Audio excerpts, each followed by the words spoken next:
What if the end of the world didn't come with explosions, but with a smile? Episodes 7 and 8 of Pluribus don't ask whether humanity can be saved. They ask something far more terrifying. Should it be saved at all? Because by the finale, the real enemy isn't the joined, it's the comfort they offer. Stories don't hit us because of what happens. They hit us because of why it happens. Here, we break movies, series, and dramas the way your brain actually experiences them. The psychology, the trauma, the hidden choices nobody talks about. If you love stories that stay with you long after the screen goes dark, you're in the right place. We're Mentebit, and this is where stories get inside your head. The girl or the world.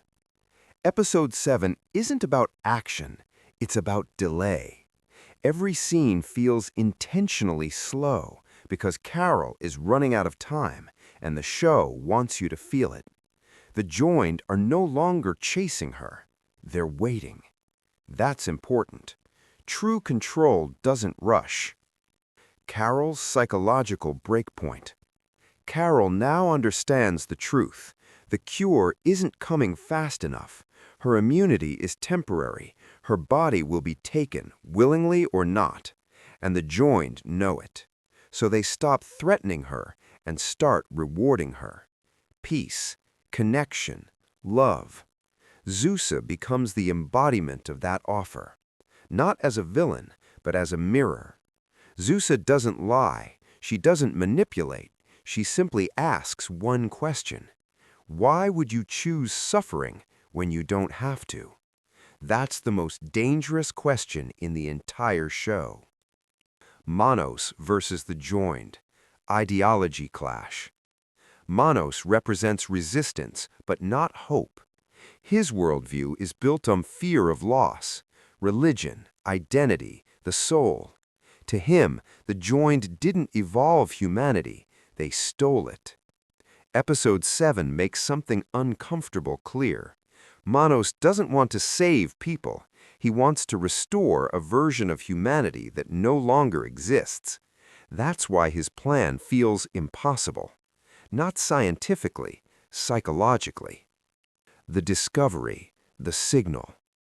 Monos finally proves something massive. The joined aren't permanent.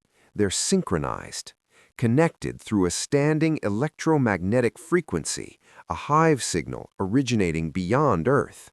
When disrupted, individual consciousness briefly resurfaces. That's why anger causes convulsions. That's why emotional spikes break the calm. The joined aren't dead inside. They're buried. And Carol realizes something horrifying. Saving humanity doesn't mean destroying the joined. It means waking them up. Episode 8, Pluribus, the finale. The finale doesn't escalate, it simplifies. No chaos, no countdown clock, just a single choice. The bomb isn't the point. Yes, the weapon is real, but it's not meant to be used. It's leverage. Because the joined don't fear death, they fear disruption. Carol finally understands the truth. The joined aren't evil, they're efficient, and efficiency doesn't care about consent. The betrayal that matters. Zusa admits the final truth. Carol's eggs aren't symbolic, they're functional. A future generation of immunity designed to be controlled, not out of cruelty, out of logic. And that's when Carol breaks. Because love without choice isn't love, it's possession. Carol's final move. Carol doesn't attack the joined, she attacks the signal. Using Monos's research, she prepares a destructive interference wave, a counter-frequency. Not strong enough to kill the hive, strong enough to fracture it. For a moment, people wake up.